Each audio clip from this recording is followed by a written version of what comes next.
During World War II, the Soviet Army was the first nation to deploy 3 all-female Air Force units with the aim of sending a clear and precise message to Nazi Germany.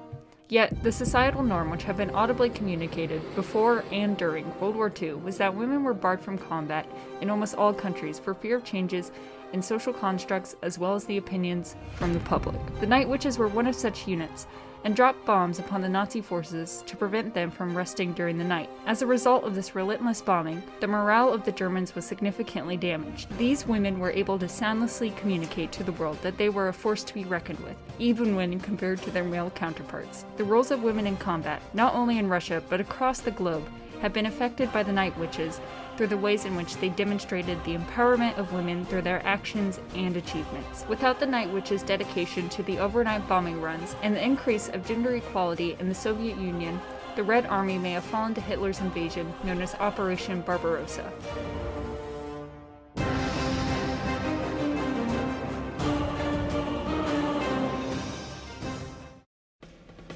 The patriotism that fueled the female combatants of World War II originates from a long history of Russian revolution. The USSR was brought about by the worker revolts against the Tsarist rule, which failed to meet the needs of the people. At the time, communism seemed like a more equitable solution. Isolated instances of worker retaliation throughout the early 20th century eventually culminated in a massive revolt on March 8, 1917, where hundreds of thousands of low-income, working-class Russians assembled in the capital square, rallying for better working conditions, political power, and equality. 40,000 of these protesters were women. Years later, on the verge of war against the Germans, the Soviet Union had not lost sight of the fervor against aristocracy. Fascism was a threat against the achievements of the Night Witches' past, and was defeated with the same passion against Russia's aristocrats years prior. Thanks to these developments, the women of the 46th Guards Aviation Unit were employed in the efforts against the German forces. Operation Barbarossa was an attempt to overthrow the Soviet regime by Adolf Hitler. In the campaign sent by Hitler, 150 divisions charged toward the Soviet front from the North Cape to the Black Sea. The downfall of Germany resulted in the forces overlooking the impact of the climate of Russia, and by underestimating the number of divisions in which could be produced by the USSR after the initial invasion. Not only were the men of the Soviet Union coming to protect the motherland, but women as well. In the skies would arise 3 combat units, all completely female. However, this was not the first time these women would participate in aviation or combat. In Soviet Russia, a youth organization for children 14 years and older was created. The Komsomol printed newspapers where their achievements were presented to the public, and often, the girls would win the competitions between the boys. These helped to publicize the women combatants and imbued them into the culture of the Soviet youth. Marina Raskova was the first woman to receive a USSR Air Navigator diploma in 1934, and later she would captivate the minds of the people through her resilience and valor during the flight of 1938, from that of Moscow to the Far East. Raskova was a navigator by vocation, and with her on this flight were 2 other women pilots, P.O. Osipenko and B.S. Grizadubova. After this event, the 3 women were awarded the title of Hero of the Soviet Union, and continued to break world records in aviation. Evidently, this flight broke the silence of societal norms by creating a realm of possibility as an avenue of pursuit for other women. Before and after Operation Barbarossa, Raskova received hundreds of letters from women all over Russia. These letters proclaimed the desire to serve their country just like her fellow man.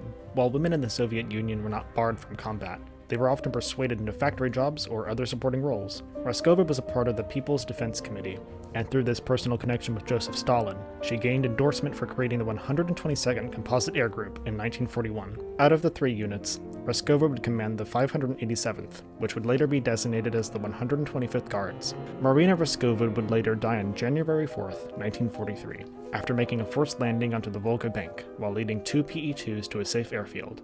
Without her efforts, it can be presumed that there would have been no female aviation units during World War II. Her actions spoke volumes to women all over the world, not just in Russia. By the end of the war, only the 588th would stay entirely female, not only in pilots and navigators, but mechanics and armorers as well. Captain Larisa Litanova-Rozanova, pilot, commander of the formation, Hero of the Soviet Union. We all wanted to help the motherland. We were all afraid and knew it was dangerous, but still we did not want to show our weakness. We were mere girls. There were no men at all in our regiment, and we got along very well without them. Each combat mission, we were face to face with death. Many of the women who applied to be in these aviation positions had already earned college degrees in chemistry or mechanics. Women who wished to be bomber or fighter pilots needed 500 hours of flight time training. To prepare these young women for fighting in the front lines, 3 years of rigorous aviation training was condensed down to only that of several months. The Army provided the women second-hand uniforms from the men, and this was not unlike the planes designated to the unit. The P-02 biplanes were 1920s crop dusters, once called the U-2. Never meant for the combat roles they now had to fulfill, the P-02 had a two-seater open cockpit which had no parachutes, no radar, no guns, and certainly no protection from the elements. Instead, the women used compasses, maps, pencils, rulers, and other basic tools to locate the enemy and drop the bombs efficiently. These planes were made out of plywood and canvas, and would ignite into flames without effort. Often, women would describe the P-02s as a coffin with wings. Despite the disadvantages of flying a plane such as this, the Night Witches became one of Soviet Russia's most decorated aviation units. Simply by taking the risk to fly these planes, these women communicated to the world that in order to achieve equality, the oppressed must push harder than the majority. In the Soviet Union, the women were given equal rights and nearly the same opportunities as the men compared to the women outside of Russia. Yet, even Soviet Russia was not free of the oppression in which women around the world faced. In many cases, women were not only expected to fill the traditional role of the housewife, but they would also have to provide for the motherland. In Russia, I would say that women also have played the role of sidekick, just supporting the man and just giving him everything, like caring about him and feeding him, I don't know, cooking and cleaning up his stuff. That's kind of weird stuff because so much has been done by women, especially in war times where they went with the army and they fought for the land just like men, and at some point even better and even smarter for sure. Such was the case for the Night Witches. Constantly, the women had to prove themselves to the male units by meeting their standards or by surpassing them. And they were not unaware of the constant judgment or tests given to them, but the war gave both a unique insight into the other, and soon the societal norms of gender during World War II became blurred, as the basic need for survival arose.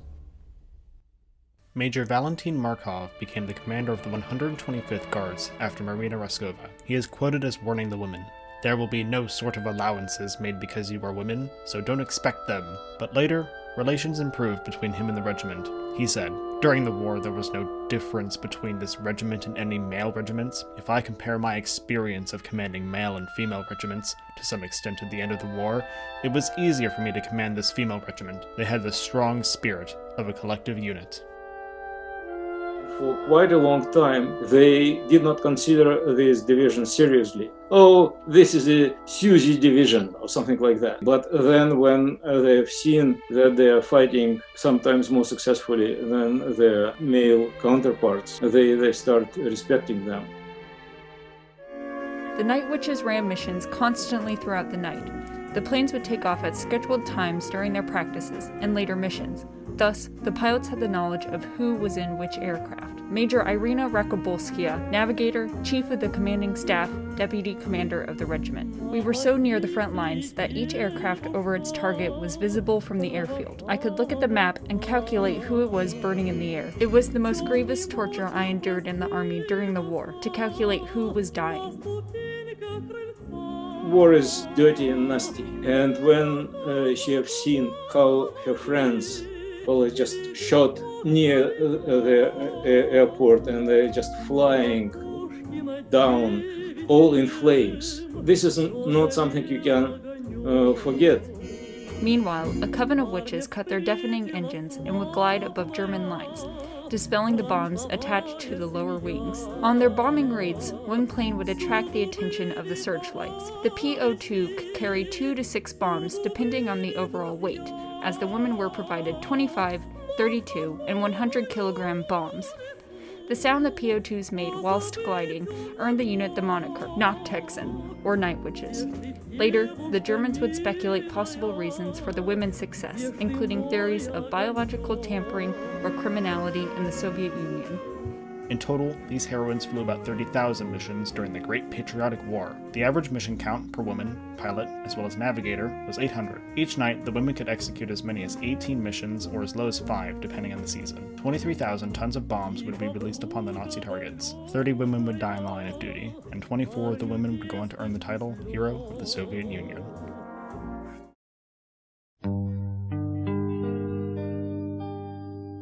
On May 4th, 1945, the Night Witches came within 37 miles of the city of Berlin, Germany. 3 days later, Germany would surrender. Nevertheless, 6 months after World War II, the regiment would be disbanded and even excluded from the Victory Day parade in Moscow, for their planes were thought to be too slow. Despite the achievements accomplished by these women, most would be discharged, whether they were in aviation or not. While some stayed in the Red Army, women would no longer be actively recruited nor trained. Later, during the height of the Cold War, the Army would encourage women to enlist once again. Since then, women have been given the legal right to serve in the armed forces in Russia. The Night Witches ostensibly set a precedent in Russia, and perhaps became a poster child for female progressivism internationally. They paved the way for future progressive developments for women across the world, pushing through the shortcomings of being a military minority. The Night Witches' accomplishments were not immediately celebrated, most returning back to their former lives and careers after the war concluded. Despite this unceremonious denouement, their legacy would later inspire individuals down the line. I mean, what is communication? Communication is a transfer of ideas and of information. Well, within Russia, they do talk about the Night Witches. I mean, it's not high up on the list, but it's there. People are aware of them. They were the first regiment anywhere in the world to actually start to push the Germans back. But yeah, they just kind of faded away, and it's up to hopefully the likes of me and the likes of you to keep their story told. Eventually, incorporation of women would become normalized in Western society. The general sentiment around women in the Air Force led to other female regiments, such as the United States Wasps. The Night Witches would later influence media in all forms, be it screenplays, novels, or musical pieces. Their story did not conclude at the end of World War II. Rather, it continued, and has sustained the bounds of time to inspire people through their actions and achievements. The Night Witches communicated to the world through their actions and resilience that they were a force to be reckoned with, despite being women and having the odds set against them.